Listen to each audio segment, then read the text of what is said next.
नमस्कार मु doctor Pranati working as a consultant in Krishna IVF Visakhapatnam.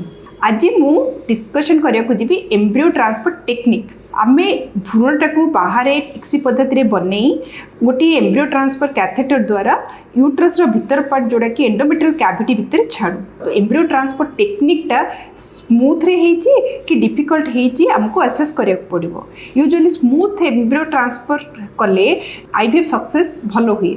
Difficult embryo transfer आम क्या कहवा जार एम्ब्रियो ट्रांसफर कला को बेसी टाइम लगे किंबा आमको एक्सट्रा मैनिपुलेशन दरकार हुए ताहले आम ताकू कहू difficult embryo transfer. Difficult embryo transfer success कहीं कमी जाए। डिफिकल्ट एम्ब्रियो ट्रांसफर बेले एंडोमेट्रियम जोड़ा यूट्रस लाइनिंगटा डैमेज हो जाता है।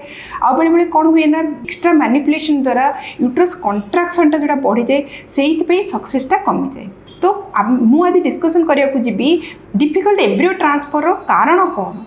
फास्ट हूँ cervical stenosis lower part of uterus को सर्विक्स कहुए। से सर्विक्सटा बेले बेले कौन हुए टाइट होकी थाए। तो टाइट हेले आमको एम्ब्रियो ट्रांसफर डिफिकल्ट हुए। एम्ब्रियो ट्रांसफर करने पूर्व फास्ट सर्विक्स डायलेटेशन करूँ तापर प्रोसीजर करूँ। Difficult embryo transfer second cause हूँ एक्यूट एंटीफ्लेक्शन और रेट्रोफ्लेक्शन मीन्स यूट्रस आउ सर्विक्स गोटे एंगुलेशन थाए। जदि एंगुलेशन बेसी थी मीन्स यूट्रसटा बेंड फॉरवर्ड बेसी आगो को थी ताहले भी टिके डिफिकल्ट हो पारे कि बेसी पछरे थी ताहले भी टिके एम्ब्रियो ट्रांसफर डिफिकल्ट हुए।